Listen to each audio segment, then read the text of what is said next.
네, 리포트에서 보신 정치권 쟁점들 전문가들 모시고 자세하게 짚어보겠습니다. 윤계찬 국민의힘 법률위 부위원장, 조기현 민주당 법률위 부위원장 나오셨습니다. 안녕하십니까? 네, 공수처가 오늘 오전 10시에 브리핑을 하고 구속된 윤 대통령에게 오후 2시에 출석 통보를 했는데 윤 대통령 측에서는 더 말할 게 없다, 이렇게 공수처 조사에 출석하지 않는다고 밝혔습니다. 그런데 이 공수처 수사에 불응하는 게 윤 대통령의 자충수가 되는 건 아닌지 이런 의견도 좀 있습니다. 먼저 자충수 여부에 대해서는 이제 변호인들이 전략을 검토할 것 같고요. 예. 네. 어쨌든 공수처는 지난 수사 과정을 되짚어 보면 처음에는 이제 공수처가 가장 늦게 수사에 뛰어들었어요. 수사권이 없는 상태라는 평을 받으면서도 늦게 뛰어들었고 경찰과 검찰로부터 사건을 받았는데 먼저 경찰로부터 받았거든요. 네. 근데 경찰이 그 검찰을 통해서 영장을 청구를 하다 보니까 뭐 검찰이 이제 막히는 거죠. 검찰에서 신청을 청구를 안 해주는 겁니다. 그래서 공수처를 선택을 해서 공수처와 공조수사본부를 꾸려서 사건에 뛰어들었어요. 예. 그러다 보니까 압수수색은 가능한데 체포 구속은 인신영장의 경우에는 경찰 신청, 공수처 청구가 안 됩니다. 이 부분은 공수처 자체가 신청 없이 바로 청구할 수가 있어요. 그러다 보니까 이제 사건을 넘겨받은 거예요.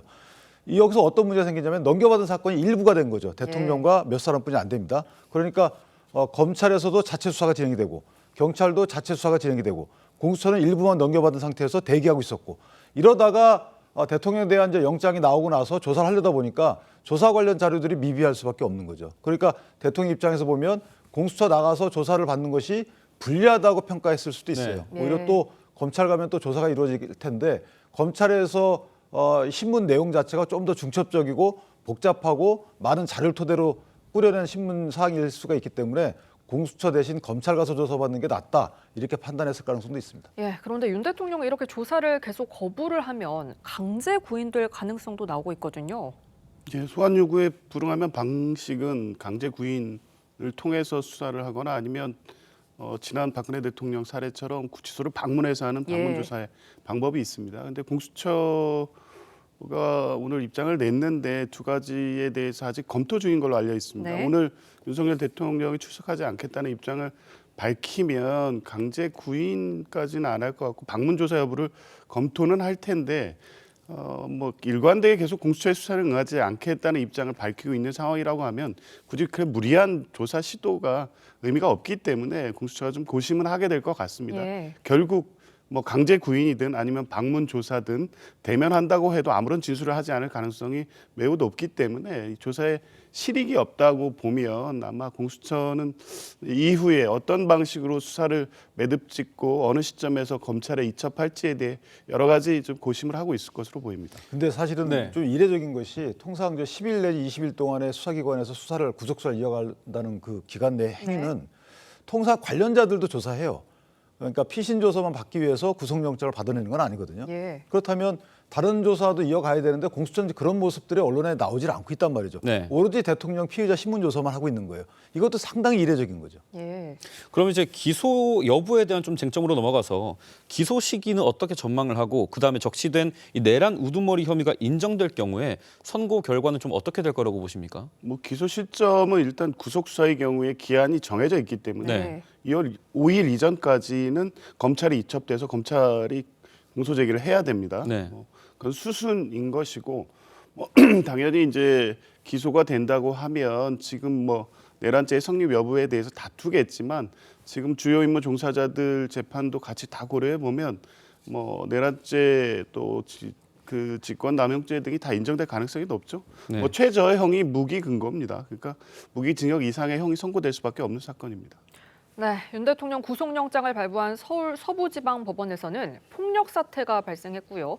경찰은 전담 수사팀을 꾸렸는데 이에 대한 법원 행정처장과 경찰청장 직무대행의 입장부터 들어보겠습니다. 이것은 우리 법치주의에 대한 전면적인 부정행위이자 형사상으로 보더라도 심각한 중범죄에 해당하는 그런 사안입니다. 모든 것은 우리 헌법이 정한 사법 절차 내에서 해소되어야만 우리나라를 지킬 수 있다는 그 점에 대해서 깊은 이해를 해주시기를 간곡히 부탁드립니다.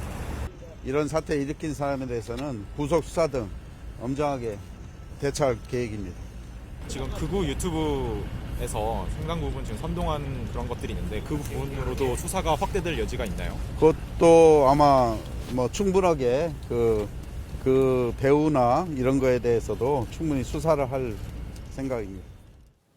네, 이호영 경찰청장 직무대행 여기에 더해서 긴급 지휘부 회의를 열어서 이 법원 난동 사건에 대한 방침을 정했고 이 법원 행정처장도 서울 서부지법 현장 방문을 했습니다. 이 불법 행위자 전원에 대해서 구속 수사를 벌인다라고 하는데 좀 간밤에 일어난 이 사태 어떻게 보셨습니까? 충격적이죠. 사실은 저희가 생각을 전혀 못 해본 이런 예. 사태가 벌어진 그렇습니다. 거고. 저 부분은 이제 있어서는 안 되는 거고 이게 이제 윤 대통령의 지지자라는 표현들이 있는데 사실 윤 대통령을 위해서라도 안 좋은 겁니다. 왜냐하면 대통령 입장에서 보면 구속영장 실질심사에 응해서 나왔다가 간 사이에 이런 일이 벌어졌잖아요. 그러면 네. 앞으로 여러 가지 구제 절차를 거치기가 상당히 부담스러울 수도 있어요. 예를 들어서 뭐 구속적부심을 신청한다든가 했는데 또 이런 일이 벌어지면 어떡하지라고 대통령이 구속적부심 신청 의사결정하기에 상당히 어려움으로 다가올 수가 있기 때문에 예. 저는 개인적으로 이런 일은 절대 앞으로도 있어서는 안 되고 기왕에 벌어진 일에 대해서는 사법 절차에 의한 처벌 여부가 신속히 결정돼야 된다. 다만 하나 더 추가하자 그러면 현재는 정확히 우리가 뽑은 대통령에 의한 이 통치 체제가 진행되고 있지 않은 상황이거든요. 네. 권한대행이기 때문에 그렇죠. 사실은 지난 그 대통령 체포영장 집행 과정에서 보면 어찌 보면 반무정부 상태인 것 같아요. 그러니까 각 기관들이 별도의 본인들의 의사결정으로 움직이고 있는 상황이기 때문에 이런 때일수록 또 국민의 권리 구제에 한층 빈틈이 있어서는 안 되겠다. 저 사태에 있어서 만약에 혹시나 상호 간의 어떤 국민끼리의 충돌 또는 공권력과 국민 간의 충돌 이런 것들을 엄정하게 사실관계를 정확히 파악해서 그 사실관계에 맞는 대응을 다 해줘야 되겠다 이런 생각도 합니다. 네, 그런데 이번 난입 사태가 형사상으로 봐도 심각한 준범죄에 해당한다고 하는데 법적 처벌은 어떻게 예상을 하십니까? 주동자에 대해서는 상당한 중형이 예상됩니다. 네. 헌법 115조의 소요죄를 비롯해서 특수공무집행방해, 특수손괴 전부 다 특수자가 네. 들어가는 가중처벌에 해당되는 범죄들입니다. 왜냐하면 다중이 위험한 물건으로 야간에 향한 범죄이기 때문에 뭐 형 자체가 중형이고 이게 다 경합될 경우에는 상당한 중형이 예상됩니다. 특히 어제 이 소요 과정에서 이 경찰관들이 피를 흘리면서 다친 모습까지 확인된 걸로 봤을 때 특수공무집행 방해가 당연히 인정될 텐데요. 이건 3년 이상입니다. 그러니까 벌금형 같은 게 없습니다. 아마 상당수 주도적으로 행위에 가담한 자들은 당연히 구속 수사가 될 거고요. 상당한 중형이 예상됩니다. 네, 최근 서울 주말 곳곳은 이 도시 곳곳은 집회로 점철이 돼 있습니다. 최상목 대통령 권한대행도 유감을 표명하면서 시위도 관리에 나서겠다라고 했는데 저희가 이제 극단의 정치라는 표현을 많이 쓰지 않습니까? 좀 이 찬반 집회가 과열되는 상황도 우려가 됩니다. 앞으로 절차가 진행되면. 일단 이제 찬반 집회 자체를 하는 것은 뭐 양측에 크게 뭐라고 할 수가 없죠. 그런데 집회에서 나오는 구호가 과격화되고 네. 그 과격한 구호로 인해서 또 과격 시위가 촉발될 수 있는 여지가 있기 때문에 저는 정치권에서 이것을 자제시키는 그러니까 정치권의 어떤 그 사태에 대한 평을 할 때 조금 쓰는 단어 선택하는 단어라든가 또는 수위라든가 이런 것들을 조금 더 조율할 필요성이 있다. 이런 부분은 윤 대통령 측 변호인 측에서도 뭔가 대통령 입장을 한번 낼 필요까지는 있다라는 생각이 들어요. 네. 그 본인에 관련된 여러 가지 뭐 응원이나 또는 반대 이런 목소리가 과격 시위로 발전하거나 이렇게 되질 않기를 바란다라는 취지에 아마 뭐 기자들께 담화까지는 아니더라도 그런 입장을 낼 필요까지는 있다 이렇게 생각하고 이재명 대표도 마찬가지입니다. 대통령의 구속영장에 대해서 사실은 구속영장 발부에 대해서 뭐 법치주의를 위해서 당연하다 또는 뭐 이렇게까지는 괜찮아도 환영하는 것은 저는 좀 아니라고 보거든요. 아, 네. 그러니까 유죄, 무죄 또는 탄핵에 대한 결과 이것에 대해서는 환영한다라는 단어를 쓸 수가 있어요. 이 적절하다. 그런데 구속을 환영하는 부분은 저는 조금 선뜻 납득은 안 돼요. 네. 불가피하다 뭐 이 정도로 평을 하고 넘어가면 정치권에서 각 시위 때 주는 어떤 자극적인 메시지로 작용하지는 않지 않을까 이런 기대를 한번 해봅니다. 지금 뭐 정치권에서도 자제할 필요가 있다 이런 목소리 해주셨는데 정치권에서도 한 목소리로 법원 난입 사태에 대해 우려를 표명했습니다. 들어보시죠. 불법 폭력 행위는 그 어느 누구에도 도움이 되지 않습니다. 대통령을 위하는 일도 아닙니다. 더 이상 물리적인 충돌, 물리적인 폭력이 있어서는 안 됩니다. 시민 여러분들께서 자제해 주실 것을 간곡히 요청드립니다. 국민의힘은 모든 종류의 폭력에 단호히 반대합니다. 국가 공동체 질서를 유지하는 사법 체계를 파괴하는 민주공화국의 기본적 질서를 파괴하는 행위입니다. 어떤 이유로도 용납할 수 없는 행위라는 말씀을 드립니다. 그러나 국민 여러분, 우리가 겪는 이 혼란은 새로운 출발을 위한 진통이라고 생각됩니다. 네, 정치권 반응을 들으셨는데 그런데 이번 사태에서는 뭐 양보와 타협 없는 정치권도 일정 정도 책임이 있을 거라고 보입니다. 이 정치인들도 나름 자성이 필요하지 않을까요? 글쎄요, 뭐 극단적 그 갈등과 대립의 정치, 이 본질적으로 이 문제를 지적할 수는 있겠지만 예. 적어도 12월 3일 이후의 사태에 대해서는 비상계엄과 내론으로 촉발된 것이고, 그러니까 그게 그나마 국회 탄핵소추 의결 또 경찰과 공수처에 대한 수사 절차를 통해서 헌법과 법률에 의한 절차로 민주주의 회복력을 지금 보여주고 있는 상황이었습니다. 네. 그 상황에서 오늘 아침에 이 폭동 사태가 발생된 거기 때문에 그것과 아주 원론적인 어떤 정치권의 공동의 책임을 거론하는 것은 구분돼야 되는 것은 명백하고요. 어찌 됐든 이 상황 자체가 국가적으로 매우 불행한 일이기 때문에 예. 여든 야든 단호히 이런 식의 폭력에 대해서는 뭐 허용돼서는 안 된다는 입장을 밝히되 뭐 그 이후에 그 사태의 원인에 대해서는 또 분명한 입장을 가질 필요는 있다고 봅니다. 네, 윤 대통령은 1일엔 지지자들한테 편지를 보냈고요. 15일에는 이 체포된 당일에 이 영상 메시지와 자필 편지를 공개를 했습니다. 구치소에서도 지지자들을 향해서 계속해서 메시지를 보낼 거다 이렇게 보시는지요? 네, 전 그럴 가능성이 있다고 봐요. 왜냐하면 대통령의 메시지의 주된 내용은 이제 계엄 선포 이전의 상황에 대한 본인의 인식이거든요. 예를 들면 국회 운영 과정에서 남발됐던 탄핵으로 인해서 국정이 어느 정도 마비가 됐는지 여부, 그다음에 예산 관련돼서도 터무니없이 삭감한 이 배경, 이런 것들에 대해서 본인이 인식한 것을 국민께 전달함으로써, 그러니까 이를 계엄에 대한 평가는 평가대로 받고요. 계엄 이전에 있었던 정치 상황에 대한 국민적 평가는 또 평가대로 받아야 되는 거 아니겠습니까?